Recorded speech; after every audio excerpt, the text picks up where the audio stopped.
Hello and welcome to another episode of the Gaming Gang October Spooktacular 2023. The witching hour has begun in the Chicago area for October 16th, and I'm your host, Jeff McAleer.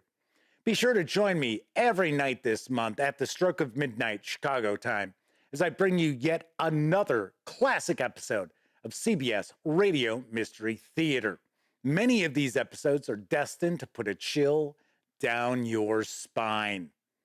In tonight's tale, which I gotta be honest, won't put a chill down your spine, a well-off widower accepts his son's advice of adopting a cat in order to combat the widower's loneliness.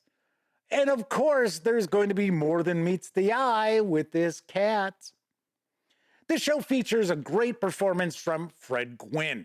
For many, that name might not ring a bell, but for all the films and television shows that Gwynne appeared in, including his portrayal as the set-upon judge in My Cousin Vinny, most people will remember the actor from his role as Herman Munster in the 1960s TV series The Munsters. We'll also point out it is another episode that was recorded off of WBBM Chicago. I think it's like 12 in a row that we've listened to that originated from the Chicago radio station as far as the recording. Kind of interesting.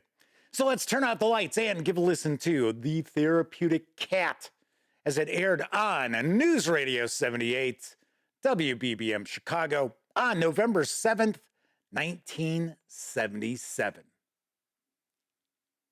Newsradio 78, WBBM Chicago. The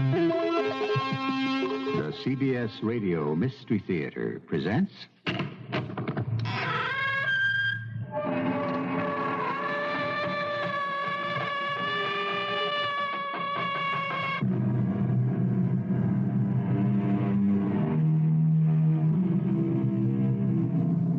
Come in. Welcome. I'm E.G. Marshall. The New International Dictionary has this to say under the heading of cat. The cat is a carnivorous mammal which has long been kept by man in a domestic state. It appears to have originated in Egypt and is probably derived from one of the wild species of North Africa known as the Kaffir cat. So much for the bare and basic facts about the cat. But before this hour has passed, you are destined to learn more. Much more. I promise you. You ever felt like you were about to go crazy? I can't say I have, Dad. What's it like? It's like standing in front of a closed door and not knowing what's on the other side and wanting to know and being scared to find out because what's on the other side can save you or kill you.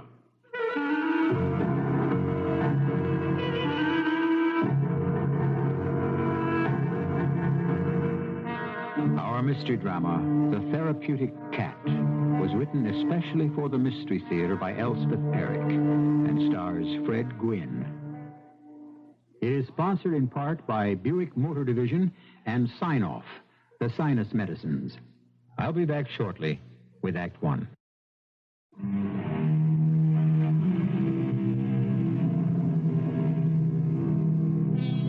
The dictionary goes on to say about the cat, most of the breeds, as the Maltese, the Tortoiseshell, the Tabby, etc., differ from each other only in color or other characteristics of slight importance. So says the dictionary. But you are about to encounter a cat who differs in a most significant way, and that difference gives our play its title, The Therapeutic Cat.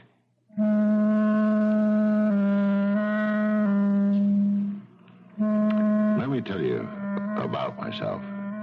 My name is Henry Joyce. I'm 59 and a half years old. I have a lot of money, which I accumulated by my own efforts. I live in a big old house on the edge of town. The very house I moved into after I married the mayor's daughter. The the same house where our son Jack was born. Now, Jack grew into a splendid boy. We sent him to the same college I'd attended. Then, when he was through college, he came back and went into business. My business. He did very well, and now he's president of the company. Came up the hard way, learned the ropes, and is doing a fine job.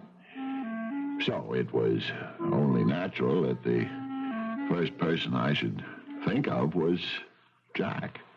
Sit down, Dad. Right there. Yeah, that's it. Cigar? No. Giving them up? They don't taste good anymore. Oh, that's too bad. Food doesn't taste good anymore either. Daddy, are you all right? I mean, you're not sick or something, are you? I'm not sick, but I'm something. Like what? Like something. Oh. Well, what does the doctor say? He says I'm tense. I could have told him that. Well, what did he say to do about it? Golf. Hey, now, that's a good idea. Golf's a good game. Yeah, I tried it. No good, huh? Terrible. Made me tenser than I was before. Jack, you ever feel like you're going crazy? Crazy? You mean like insane, that kind of crazy? No, I can't say I have. Well, that's how I feel. Oh. You think maybe it's Mom, huh? Maybe you still miss her? Oh, no. Well, your mother died 5 years ago. You ever think of getting married again? Jack, I'm not going to try. It was all right when I was young, and then you came along, and I had the business to run. It was good being married then, but no, not now. Jack, could you see your way to taking me back in here? Here? In the office? Or at the plant. Any place. Dad, you're chairman of the board. So what's that? Chairman of the board? No, Jack. I mean a job.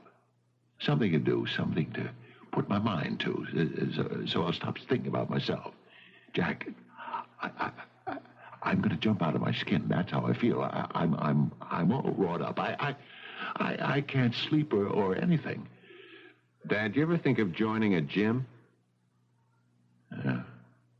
You can't give me a job here. Is that what you're trying to tell me? I'll give it a lot of thought, Dad. I really will. Maybe I'll come up with something.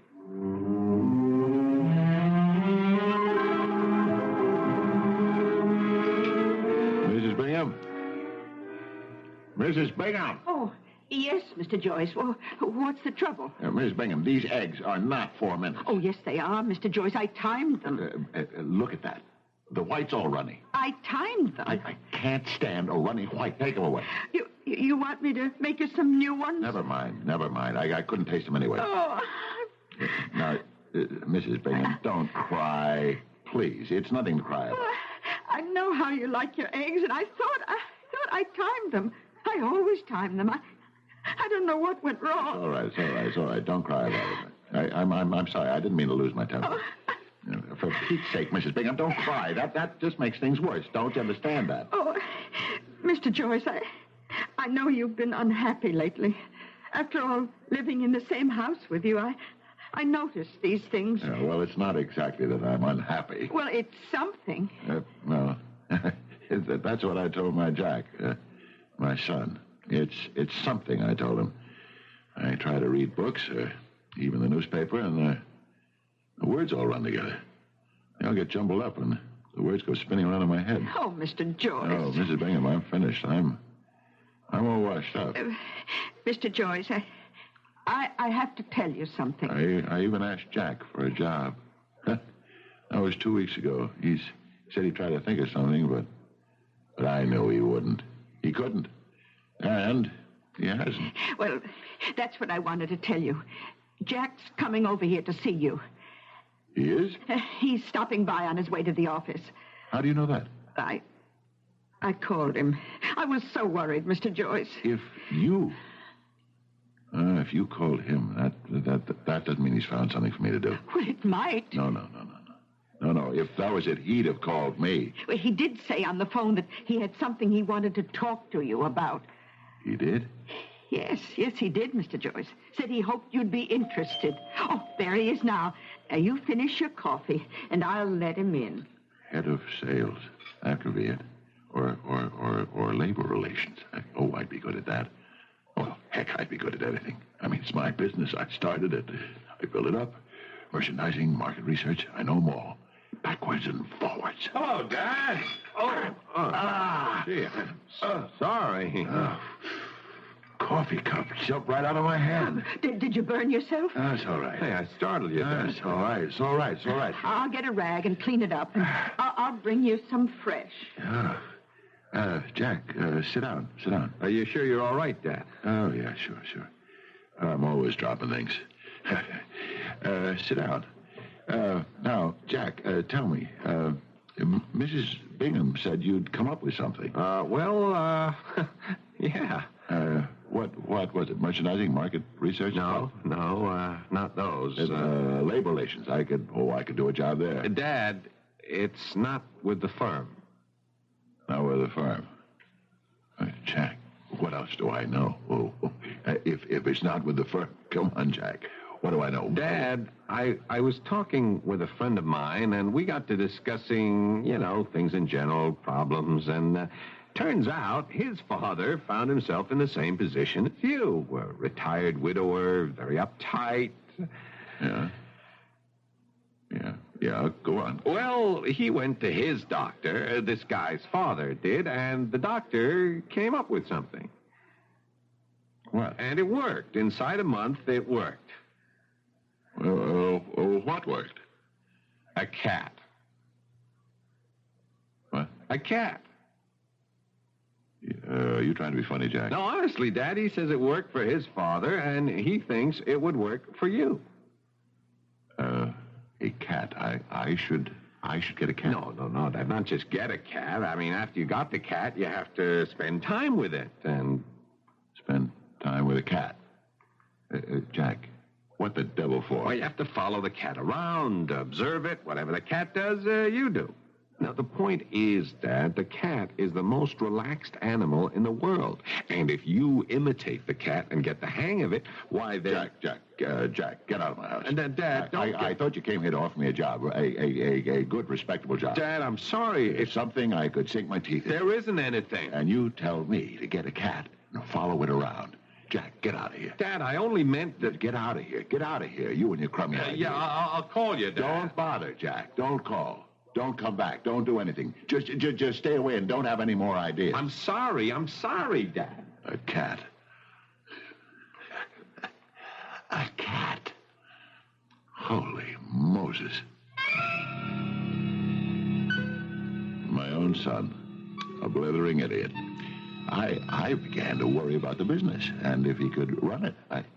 I waited for the business to go on the rocks and I added that to all the other terrible things I expected to happen. I started to worry about money, though I knew perfectly well I had plenty. I worried about getting to sleep, so I didn't get to sleep. I worried about eating, so I didn't eat. I worried about going mad, and the more I worried, the more convinced I was that I was not long for this world. Hello? Who is Henry Joyce? Yes? What about it? Really? You mean it, huh? Well, yeah, send it back. I'm sorry. I'm really very sorry. Oh, you got the phone, did you, Mr. Joyce? Yeah, it was the butcher. I forgot to sign his check. Oh, well, that's easily mended. Before him, the grocer phoned. I forgot to sign his check, too. And before that, the phone company and the gas and electric. The insurance company, too. Oh, did they call up? Well, you sent them the check for the mortgage payment, and the mortgage company called and said they got the insurance check. Did I sign either of them? No, sir. And you got the date wrong. Month or year? Both. I see.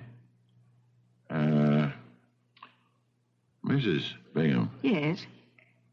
Do you know where I could get a cat? You said a cat?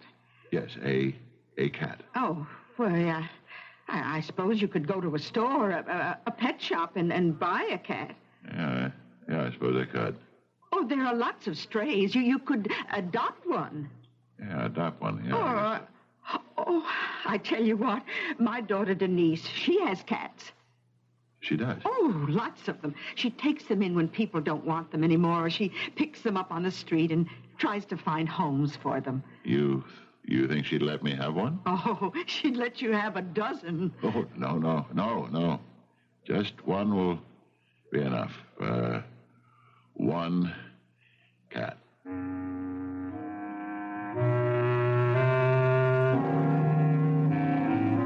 You know the old adage, imitation is the sincerest form of flattery. I'm sure it's true. But when it comes to cats, do you think they can be flattered? I don't. For everything about a cat suggests such utter indifference that flattery seems not only superfluous, but positively silly. I'll be back shortly with Act Two.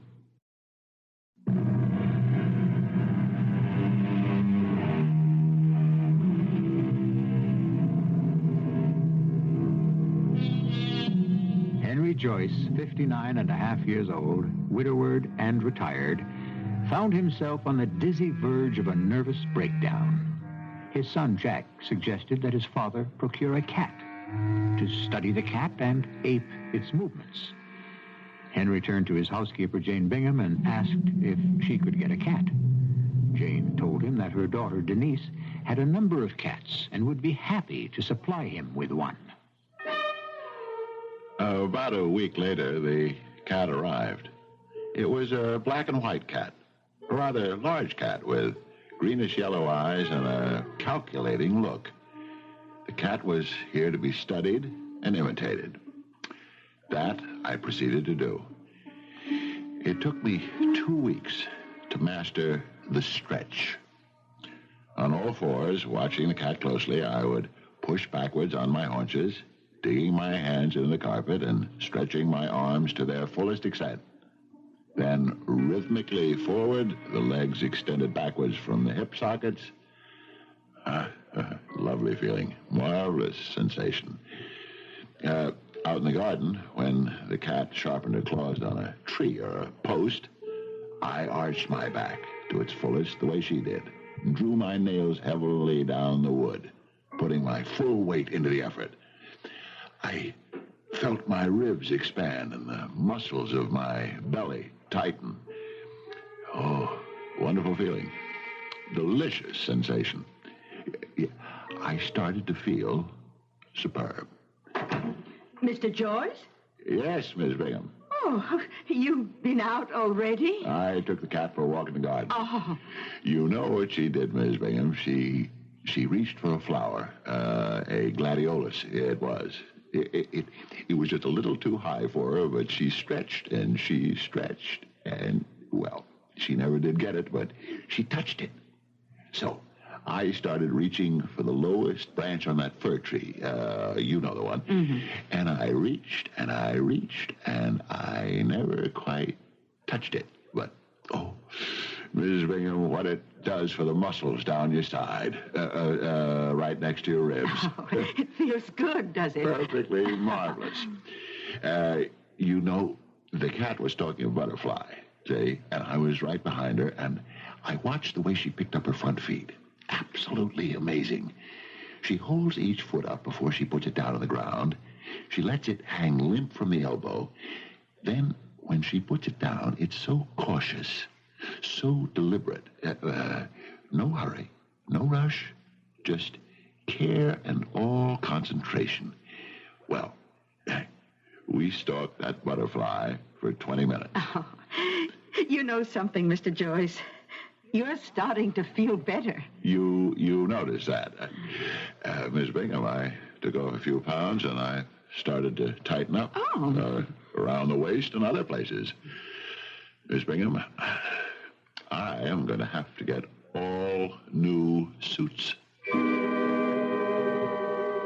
I ordered 6 of them. Was my tailor ever surprised? I had all new measurements. I was actually taller. Can you imagine that? All because of that cat.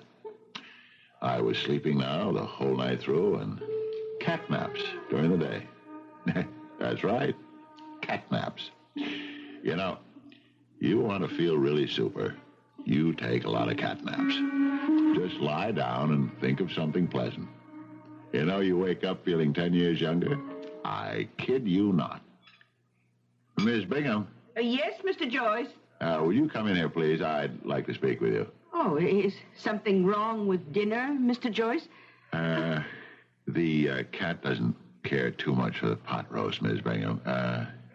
She'll eat it, of course, if I leave off the gravy. Mr. Joyce, I give her proper cat food in the kitchen. I don't think she should eat in the kitchen anymore, Miss Bingham. I think she should eat in here with me. And here's what we'll have to eat. Lobster, crab, sardines, white meat of chicken, filet of sole, and caviar. Caviar? Well, she's never had it, but I think she'll like it. Mr. Joyce, you're spoiling that cat.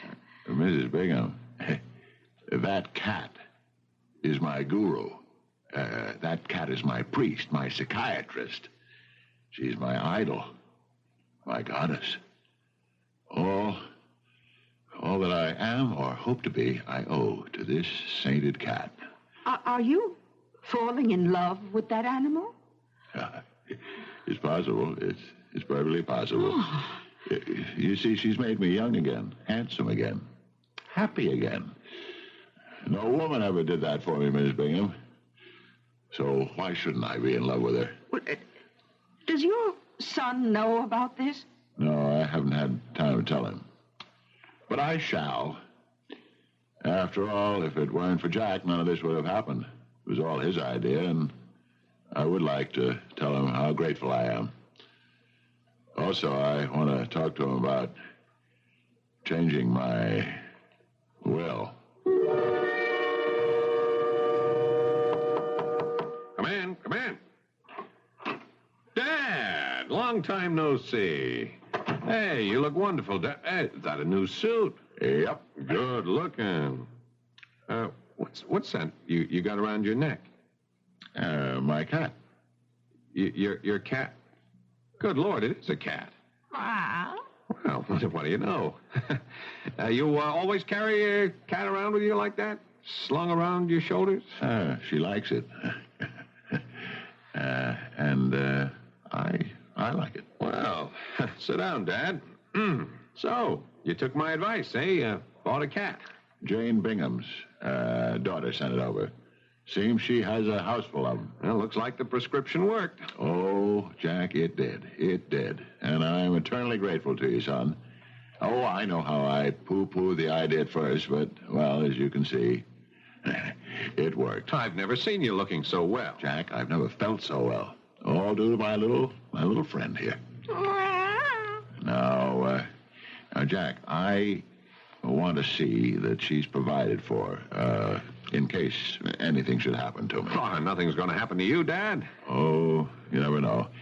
So, Jack, I would like you to set up a trust fund for her. Well, what size trust fund did you have in mind? Substantial, Jack. Substantial. She's accustomed to the best of everything. Yes, I can see that. She looks great. What's her name? I never gave her a name. Oh. It didn't seem necessary. We communicate by other means. Oh, what do you mean by that?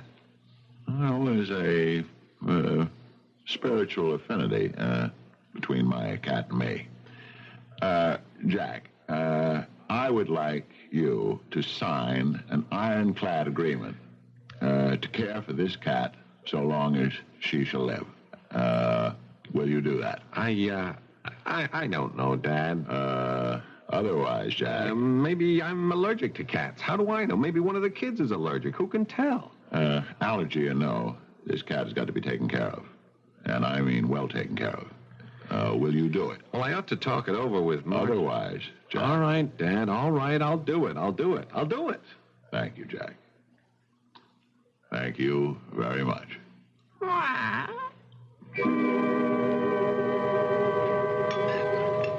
It's mackerel, darling. Don't you care for it? Oh, I know it's not Dover soap, but we had that last night.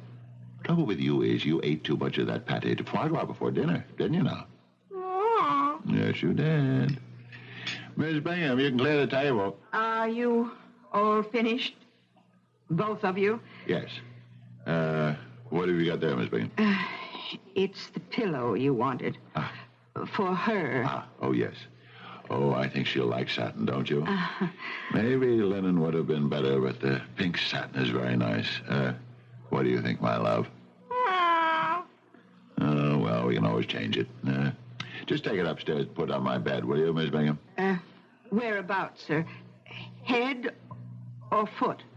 Well, she's used to sleeping on my pillow, but when I turn over during the night, it disturbs her. So put it alongside mine. The side away from the window. I don't want her sleeping in a draft. Yes, Mr. Joyce. Oh, that's Jack. He said he stopped by. Well, I'll let him in. On my way upstairs. Thank you. Now, love, how about finishing the cream in the cream pitcher, huh? You want me to pour it into the saucer for you, darling? Maybe that would be better. Hey, evening, Dad. Oh, hello, Jack. How's the cat? She's hardly touched her dinner, but generally speaking, she's just fine. Dad, I brought over your copy of the agreement. Oh, fine. Just put it down there, will you? Till she finishes her cream. Everything's set, Mr. Joyce. I put the pillow on the right-hand side of the bed next to yours. Oh, thank you, Miss Bingham. Jack, would you excuse me for a minute? I'm going to take this sleepy little thing up to bed. Be back in a minute. As I carried my wonderful cat upstairs, I could hear Miss Bingham and Jack talking in horrified low tones.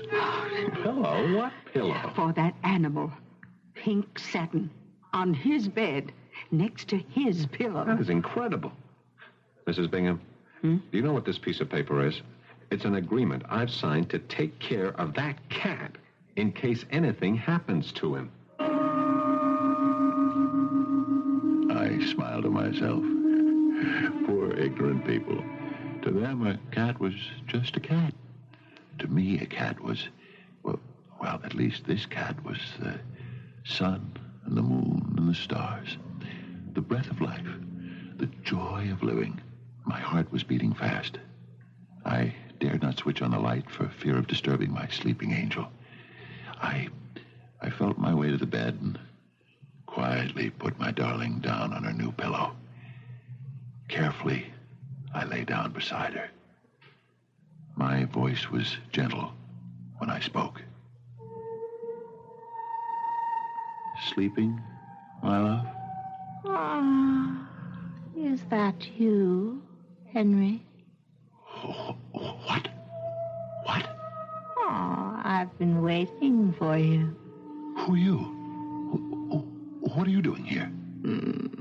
I love my pink pillow. How did you get in here? Why, you put me here yourself, my dear. I never... What kind of a game are you trying to pull on me? It's not a game. Or if it is, it's the best game of all. Listen. Where's my cat? What have you done with my cat?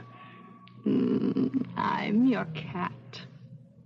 You're nothing of the sort. Who are you? My name's Denise. But you may call me Denny if you like. Denny? Denise? Denise? Why, you're Mrs. Bingham's daughter. Yes, I am.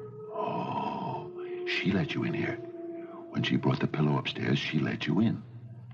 Oh, I was here a long time before that. Well, I never saw you. You hardly saw anyone but me. Oh, you learned how to stretch so beautifully, my sweet. And to reach. And your walk is improving a lot. And I know how hard it is on only 2 legs. What are you talking about? What are you saying? If you are my cat, if you were my cat, then what do you know? What I always was, dear Henry. A witch.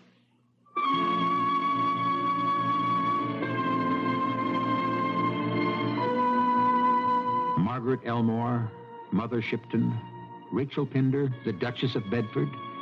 What do all these ladies have in common? All were thought to be witches. Oh, yes, add to that list frizzle hair, finger of White John's daughter, and great blue eye from Moy. I'll be back shortly with Act 3. This is WBBM Chicago.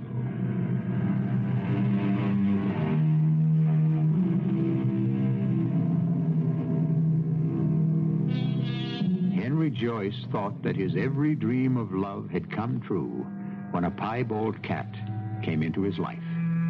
But in his bedroom, when he prepared to lie down beside his unlikely paramour, he was welcomed not by the familiar meow, but by a distinctly human female voice. The voice said to him that she was Denise, daughter of his housekeeper, and that she had been, all along, his beloved cat. If you were my cat, if you're no longer my cat, then what are you? What I have always been. A witch. Stay right where you are. I'm going to turn on the light. Good Lord. Good Lord. What did you expect? A toothless old hag. You're so young. So beautiful. You don't know much about witches, do you, Henry?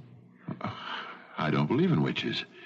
And even if I did, I wouldn't believe a witch could turn herself into a cat and back again.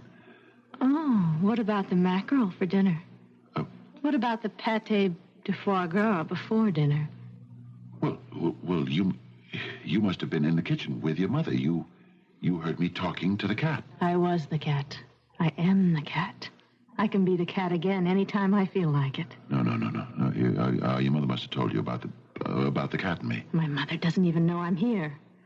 Your mother doesn't know you can be a cat? There. See? You're beginning to believe me. Then your mother's not a witch. Mother's a white witch. White witches only do good things. I'm a black witch. You do bad things? If I wanted to, I could be a gray witch. Then sometimes I'd do good things, and sometimes I'd do bad things, depending on how I felt at the time. I'd be a gray witch for you, Henry. Would you like that? I don't know. I just wish... What do you wish, Henry? No, I wish I had my cat back. Just the way she was. Oh, I couldn't stand being a cat any longer. I loved you too much. Why'd you have to change just now? Because it's time. Time? Time for what? Listen. Be quiet and listen. Hear it? I hear the wind. Must be a storm coming up. The wind is from the east. Does that mean something special? Oh, when it blows like that, it means tonight is the night of the Sabbath General. What's the Sabbath General? Rest your sweet head on my shoulder, and I'll tell you all about it. Comfy? On a desolate mountaintop in the center of France, witches from all over the world will meet tonight. They'll fly in from South America, from Africa, from the Orient, from Siberia, from Melanesia. They fly to France? To the Cevennes Mountains, my love. Vast, cold, deserted. You fly there? On broomsticks, mostly. Mostly. For every witch, there is a mortal man. For the dancing, you know. And after Monsieur arrives... Wait a minute. Who is Monsieur? The devil, darling. Then what? Then we all tell our tales. One at a time, we tell everything we've accomplished since the last Sabbath, General. Oh, I'll have a fine old time. Telling them how I moved in here and made you fall in love with me. Oh, the devil will be so pleased. He will? I don't think I'll tell him that I fell in love with you. Oh, I don't think that would please him at all. I think it would make him very angry. After you've told your tales, then you dance. Oh, but first comes the ceremony. But I can't tell you about it. Would you like to see it for yourself, Henry? Me? It's no trouble at all. For every witch, there is one mortal man. Well, I don't know. This has all been quite a shock. I have to think. I need to be alone, Denny. All right. I'll go downstairs and talk to Mother. But don't take too long to decide. The wind is rising.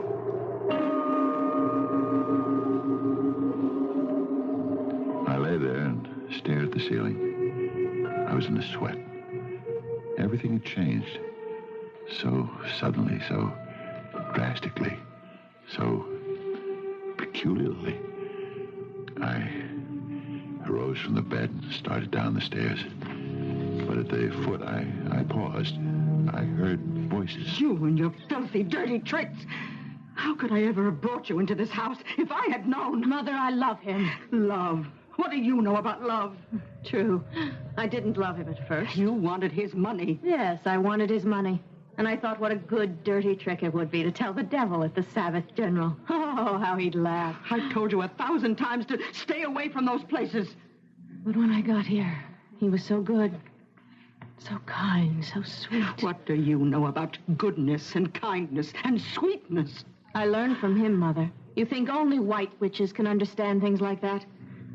And besides, oh, he's so attractive. You don't know the meaning of love, Denise. I do. I do now, Mother. I even offered to become a gray witch for him. What do you think of that? You couldn't be a gray witch. There isn't an ounce of goodness in you. There could be. I'd try so hard. For him, I could change. For him, I could do anything. Denise, I forbid you. Stay away from that man. I can't. I love him too much. You'll ruin him. My Mother. Mother, you're in love with him yourself. You're an impertinent young woman. Of course. Why didn't I see it before? The way you look at him. The way you wait on him. That's my job. Oh, you must have been jealous of me all these weeks. Jealous of a poor little piebald cat.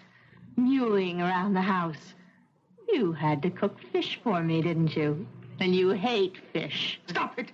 Stop it, Denise. Oh, how you must have hated me, Mother. You must have wanted to scratch my eyes out. If only I had. You do love him. Yes. Yes, I love him. I love him with all my heart. You should have seen him when I told him about the Sabbath, General. I could turn into a gray witch. If you can do it, I can do it. You'd do anything, wouldn't you? Any dirty trick in the book. Anything to get your claws into him. Yes. Yes, I would. Anything. Well, you can't have him. He's mine. No, he's not. He's mine. He's not. He's mine. I was appalled. Absolutely appalled. Standing there in the hallway, clutching the pink pillow in my arms, I thought of rushing in and trying to stop them, for I was afraid they might harm each other. But I'd never heard such ferocity before. But then, of course, I'd never heard two witches talking before, and frankly, I was not sure of what they might do to me. In my confusion and my bewilderment, I reached for the telephone and called my son at his home. I told him it was imperative that I see him right away, and he said to come right over. Oh, come in, Dad. Oh, thank you, son. Where's your cat? What? You always wear your cat around your neck. There's no more cat, Jack. Something happened to the cat? Jack, the cat is Mrs. Bingham's daughter. How's that? She's a witch. Well, come on into the living room, Dad. I'll get you a brandy. There, now, you just sit down there. You know, when you were at the house, you brought that paper over. Yeah? And I went upstairs. Well, Jack, there was a woman in my bed. No cat. A young woman. Here's your brandy, Dan. I guess you're surprised to hear this. I know I was surprised. I can imagine. Jack, it seems that all along, my cat was Denise Bingham. Denny for short. Jack, you remember I told you the cat came from Mrs. Bingham's daughter's house originally? Drink your brandy, Dad. Well, at first, I didn't believe her when she said she was a witch and could turn herself into a cat and back again. But, you know, then I started to listen to her, and she has a lovely voice, and it all started to sound somehow credible. Mm-hmm. Denise says she could make me a wizard. You see, for every witch, there's a mortal man. She could take me, Jack, with her to the Sabbath General. But it has to be tonight. I don't think you should go anywhere tonight, Dad. I told her I would think about it. I think you should stay here with us tonight. But the wind is rising. Come on, Dad. Let me take you upstairs. The guest room is empty. Wait a minute. Wait, Jack, I have to tell you what happened next. You mean there's more? Denise went downstairs to talk to her mother. Her mother's a white witch, by the way. Uh-huh. And after a while, I went downstairs, too. And, Jack, I heard them talking, arguing, fighting. Actually, Jack, do you know what they were fighting about? No, I don't. Me. They were fighting about me. Two women, both witches, fighting about who loved me the best. Jack, two beautiful women fighting over me. I couldn't believe it. That's why I called you. Well, I'm glad you did, Dad. Now, let me take you upstairs and get you into bed. But, Jack, you... Listen to me. What should I do about them? The two women. I think you should get rid of them both. You do? Both of them? Both of them. Well, you could be right. Sure I am. Now let's go upstairs.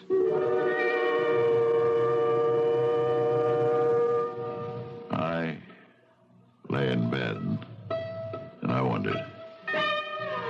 It would have been nice to go to the Sabbath General, but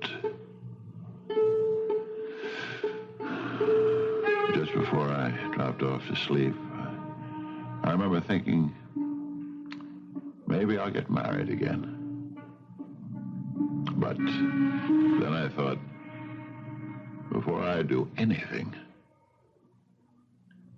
I'll get me another cat.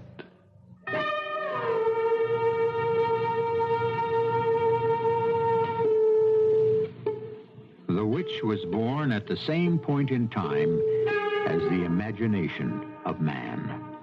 The Christian witch descended from the Jewish witch, and before that, there were the great witch families of ancient Greece and Rome. Consider these: Hecate, Circe, Medea, and Paramede of the golden hair. Really, by this time, we should be used to them. I'll be back shortly.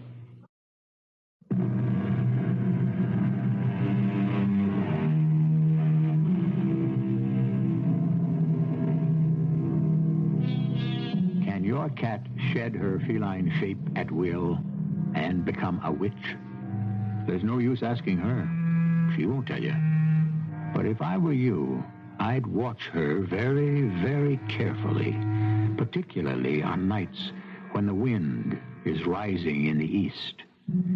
Our cast included Fred Gwynne, Paul Hecht, Bryna Rayburn, and Jada Rowland. The entire production was under the direction of Hyman Brown. Radio Mystery Theater was sponsored in part by Sign-Off, the Sinus Medicines, and Buick Motor Division. This is E.G. Marshall inviting you to return to our Mystery Theater for another adventure in the macabre. Until next time, pleasant dreams.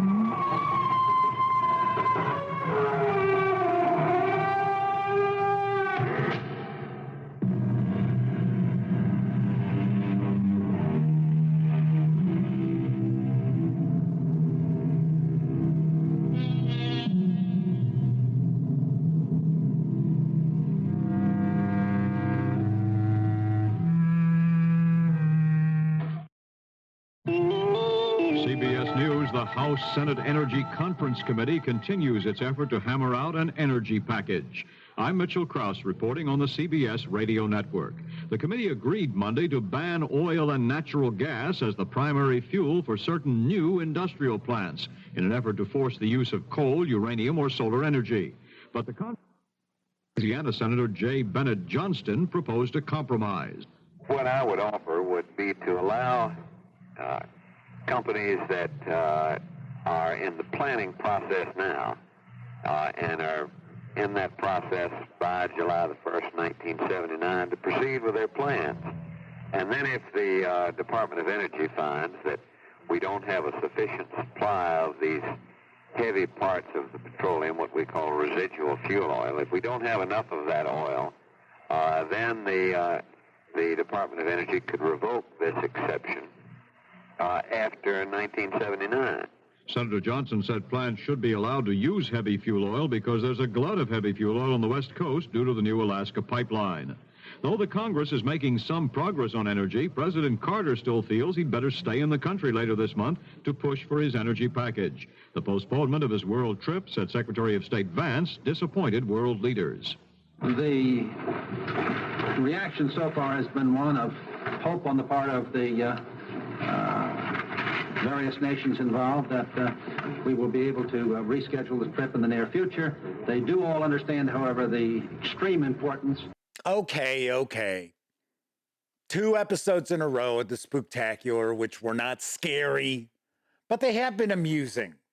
And I really do like Fred Gwynne's performance in The Therapeutic Cat. Don't worry, we'll get back to the spooky and scary episodes very shortly. Thanks for catching tonight's episode of the Gaming Gang October Spooktacular 2023.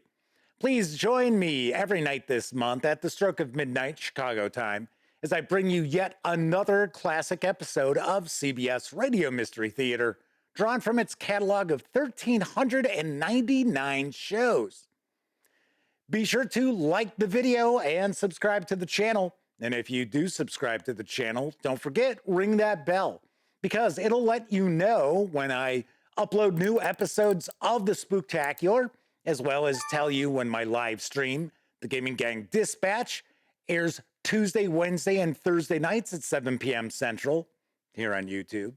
And you'll also find out when I upload other videos, such as my first looks and reviews of tabletop games. Of course, when you're not watching videos on the Gaming Gang channel or listening to videos here, be sure to visit thegaminggang.com for all latest in tabletop gaming news, reviews, and a whole lot more you will not find here on YouTube. You know the drill. Get your geek on at thegaminggang.com. Once again, I'm Jeff McAleer, and I'll be back tomorrow at midnight Chicago time with The Church of Hell, which aired on CBS Radio Mystery Theater February 17th, 1978. And until then, pleasant dreams.